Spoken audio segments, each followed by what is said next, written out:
Bereshit chapter 18. Yahuwah appeared to him by the oaks of Mamre, as he sat in the tent door in the heat of the day.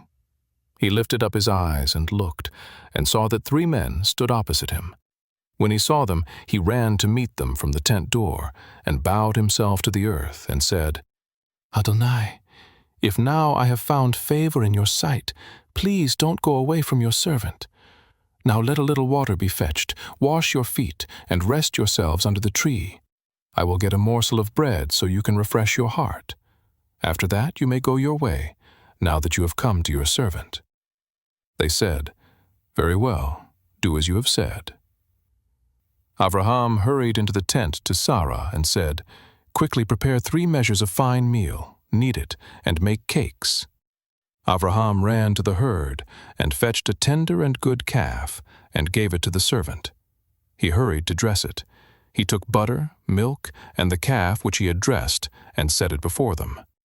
He stood by them under the tree, and they ate. They asked him, Where is Sarah, your wife? He said, See, in the tent. He said, I will certainly return to you when the season comes round. Behold, Sarah, your wife, will have a son. Sarah heard in the tent door, which was behind him. Now Avraham and Sarah were old, well advanced in age. Sarah had passed the age of childbearing. Sarah laughed within herself, saying, After I have grown old, will I have pleasure, my Lord being old also? Yahuwah said to Avraham, Why did Sarah laugh, saying, Will I really bear a child, yet I am old? Is anything too hard for Yahuwah?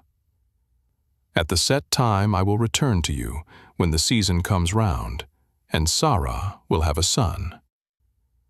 Then Sarah denied, saying, I didn't laugh, for she was afraid. He said, No, but you did laugh. The men rose up from there and looked toward Sodom. Avraham went with them to see them on their way. Yahuwah said, Will I hide from Avraham what I do? Since Avraham has surely become a great and mighty nation, and all the nations of the earth will be blessed in him. For I have known him, to the end that he may command his children and his household after him, that they may keep the way of Yahuwah, to do righteousness and justice, to the end that Yahuwah may bring on Avraham that which he has spoken of him.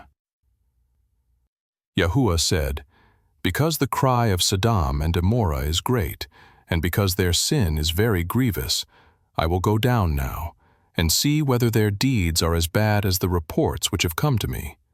If not, I will know.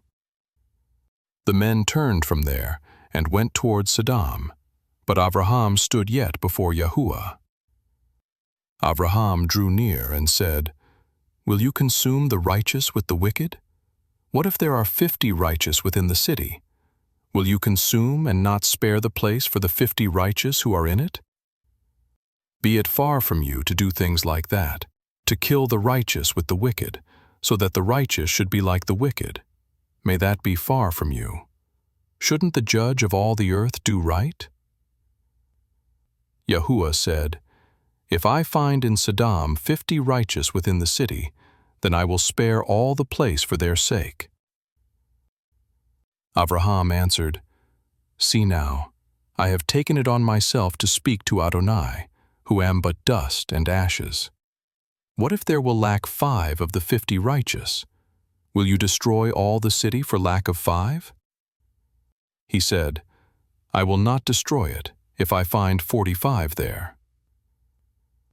He spoke to him yet again and said, What if there are 40 found there?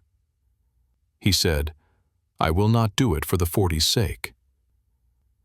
He said, Oh, don't let Adonai be angry, and I will speak. What if there are 30 found there? He said, I will not do it if I find 30 there.